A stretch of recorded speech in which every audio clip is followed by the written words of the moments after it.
Adam here with Brooksaw Antiques. Today we have this 1957 Smith Corona Silent Super vintage portable typewriter. I'm going to show you how to use the functions and make sure they all work. Made in the USA. One of the top typewriters of all time.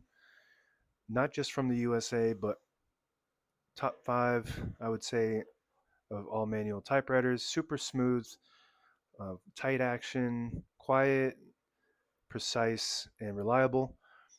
Very well engineered, especially for this era in the 50s. Up top is the adjustable paper guide. This helps you guide the page in straight. I'm going to line that up with the edge of the platen, which is the main roller that feeds the paper. This is the left margin. This is the right margin. I'm going to reset these once I load the page. This is the paper support arm that flips up from the back. And this is the paper bail that sits on top. It's got 3 adjustable rollers. Plus we have 2 paper fingers on either side. Helps hold the page down nice and tight for that nice print. And the reason why I waited to set the margins after I load the page is so you can set them in between those 2 paper fingers so you don't get stuck on them. Right now the margins look pretty good. Good enough.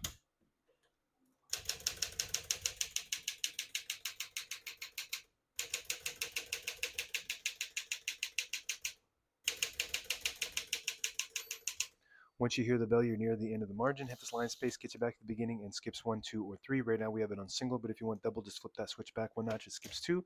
1 more, it skips 3. And it has 1, 2, and 3 up there to tell you which space you're on. We're just going to keep that on single for now and finish typing.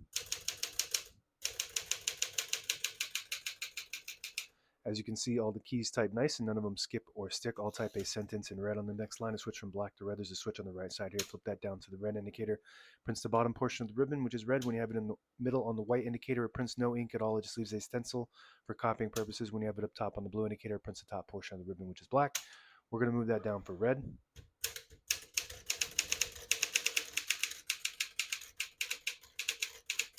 Beautiful. You can type as fast as you want on this. Doesn't jam up on you. Print looks beautiful. Pica typeface prints 10 characters per inch. Really nice quality machine. Tuned up, ready to rock and roll. To pull the page out easy, there's a switch on the right side. Flip that forward. It unlocks the rollers underneath the platen, allowing you to pull the page out easy or load thicker paper like carbon copy or cardstock. Also allows you to straighten the page if you load it crooked. Make sure you flip that back before you load the next page, or else it won't load correctly. Going to flip this down for now and put the color back on black. Shift on each side and a shift lock on the left. To clear that, just hit the shift button again. Backspace on the left side of the keyboard. MR on the right side stands for margin release. When you get to the end of the margin, there's a mechanism that blocks you from printing. Hit that MR button. Does allow you to type past that all the way to the end or until you get stuck on that paper finger. Now let's hit that tab set and clear. Fast action right here on the keyboard. Right now we have tab set on 10 space intervals, so I'm just going to go through and clear each one of those by hitting that CL button. So now we shouldn't have any tabs, but I always like to set one somewhere in the middle so that way when you hit the tab button, it doesn't go slamming all the way to the end, causing wear and tear on your typewriter.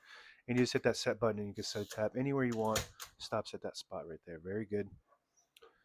Open the hood, spool access, and as you can see, it's got this excessive matting throughout the typewriter, so that helps quiet it down. And a lot of the times this gets moldy and smells bad, but this one's in really good shape, doesn't have any smell in it. It looks pretty much new, so I didn't change that out. All the brand new ribbon is loaded on the left, so it's pulling to the right clockwise. If you want to switch that direction manually, the side you want it to go to, let's go to the left. You flip it up, the switch here above the backspace, and it'll pull to the left. Flip it down, it pulls to the right.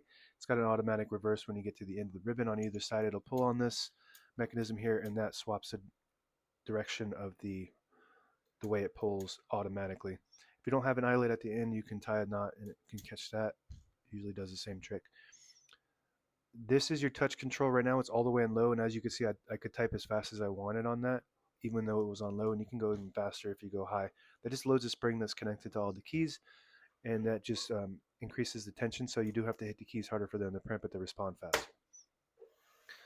Carriage release on both sides. This has the nice metal ones. On the newer versions of the Smith Corona portables, they had a hard plastic carriage release, and now that they're so old, they just break so easily. So if you need a replacement, check my shop. I do have replacements 3D printed, also with the knobs as well.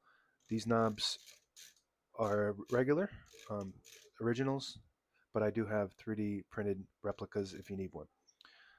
This will swap back so you can access the tabs area and the margins.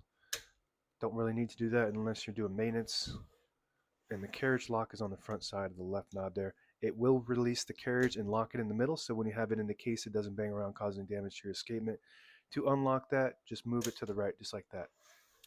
Carriage release on the left side.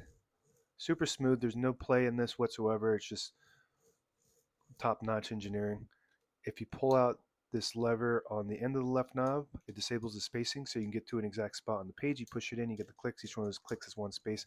Same concept with this lever on the inside here. You flip that down, it disables the spacing. You flip it up, you get the clicks. And it does have a page gauge, which just warns you when you get close to the bottom of the end of the page. If you load the page right there below the 11, as you're feeding it through, it'll start to warn you when you're getting close to the bottom of the page. It's 2 inches remaining on the inside there, 1 inch, and that's the end of the page. And that's it. Now available on eBay or Etsy or my new website, brooksawantiques.com.